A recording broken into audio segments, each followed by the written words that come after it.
My family has made me the designated driver every New Year's Eve since I was 19. This year, I said no, and now I'm starting to see their true colors after saying no just once. Posted by you/assignment United 2745. Hey Reddit, I, 26F, need some serious perspective. I'm starting to think I might be the jerk, but I still feel like I'm in the right lol. Every New Year's Eve, my family has a big party at my aunt and uncle's house, and every year, without fail, I end up being the designated driver.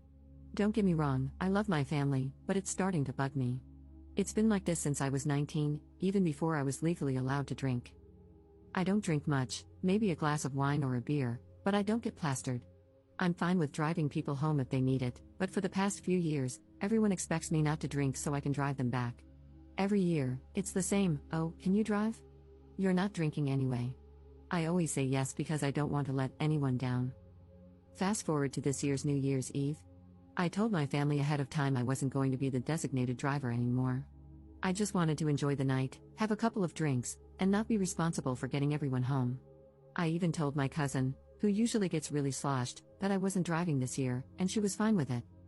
When I got to the party, it was the usual chaos, people drinking, laughing, and having a good time.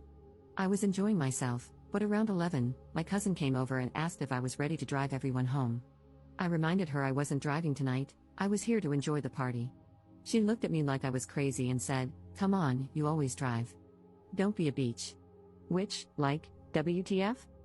I tried to explain calmly that I wasn't being a beach, just that I wasn't going to be the chauffeur anymore. Then, my aunt overheard and pulled me aside. She lectured me, saying, "We all agreed last year you'd be driving. You know how much we rely on you. Everyone else is too tipsy, and Ubering is so unsafe. Just drive this one time, for the family." I felt a ton of pressure but refused. I told her I'm not their chauffeur and wasn't going to do it again just because no one else could figure out their own ride. My aunt got upset, saying I was being selfish and that we're family.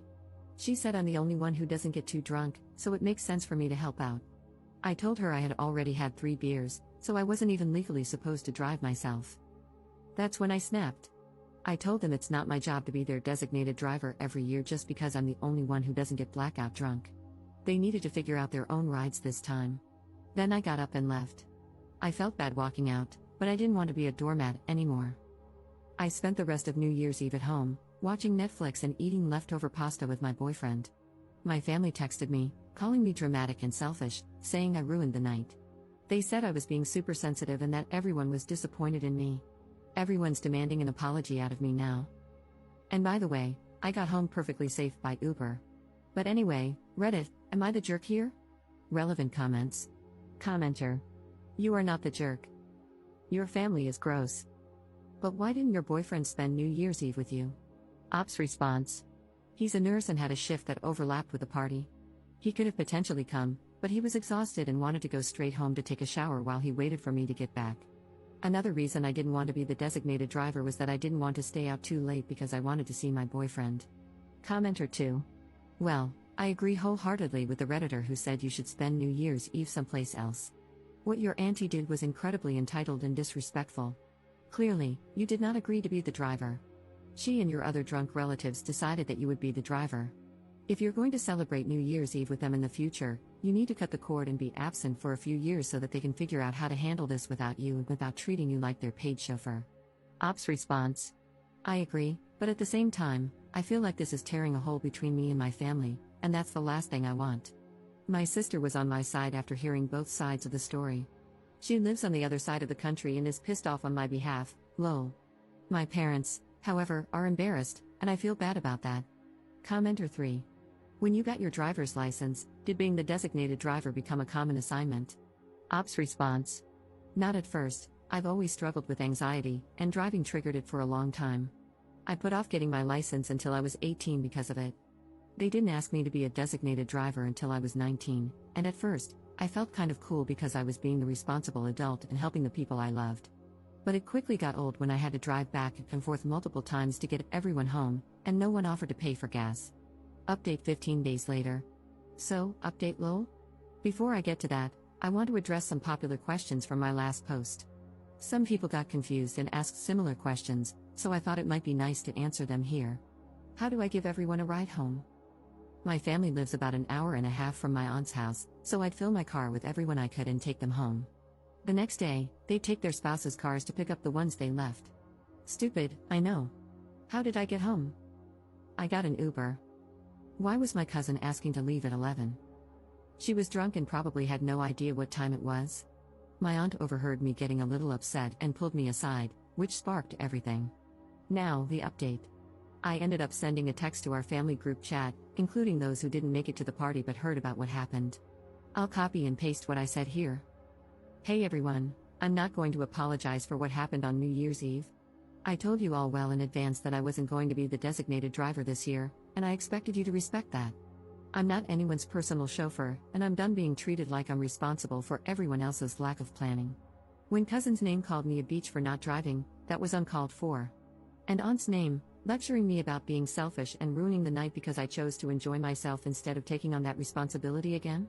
I love you all, but I can't be your punching bag anymore. I'm not going to keep letting myself be the one who sacrifices for everyone else's convenience. I've done it for years, and I'm done. Next year, I think I'll be spending New Year somewhere else. I wish you all safe rides home and hope you'll be able to figure something out. I'll be taking some space from everyone and hope you will understand. I then made the painful decision of blocking my parents, who have been calling me terrible names and making me feel like complete crap since this happened. I never realized how dark my childhood was with all the gaslighting.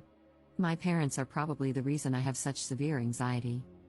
My sister and brother are on my side and equally pissed off at our family, so I still have them at least. I really do want to thank you all. I've always known something was off with my family, but I never realized how much I was taken for granted, how unloved I felt, until now. Thank you for helping me realize that I'm worth more. And to end on a positive note, my boyfriend is now my fiancé. A few days after my post, he proposed. His original plan was to take me to see some cutesy light displays in our town after I got home and propose there, which made my heart melt a little since I knew he was so tired after working lol, but when he saw me walk and crying, he read the room and switched things up. When I was feeling better, he took me to dinner and proposed there. I have no idea how the wedding will go or if my parents will be there, but I'm excited to spend it with the people who love and appreciate me. Relevant comments. Commenter. Did anyone respond to the text? Ops response. I don't know. I blocked everyone who went to the party or asked me to be the designated driver, and then I removed myself from the conversation. Commenter 2. Wow, first off, congrats on the engagement. It sounds like your fiancé is a keeper, he's got that perfect read the room and propose when the vibes are right energy. Honestly, your text to the group chat was iconic. That's some real main character energy right there, setting boundaries and refusing to be everyone's unpaid Uber anymore. I'm glad you stood your ground, you deserve better than being treated like a backup plan for their poor planning. The fact that your parents doubled down with the gaslighting just proves you made the right call by blocking them for now. That's a tough move, but it sounds like you're finally putting yourself first, and that's huge.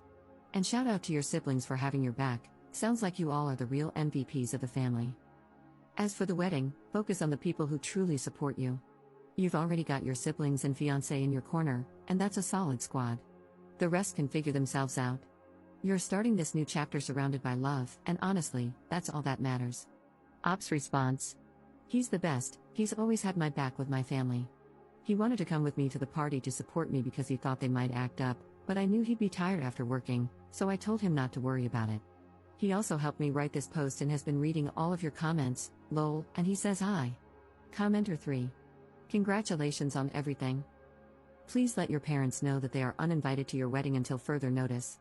You don't want to hear from them because their behavior was atrocious, and you will no longer tolerate any disrespect. Ops response. They don't even know we're engaged. I posted it on my Instagram, but they no longer have access to that or my number.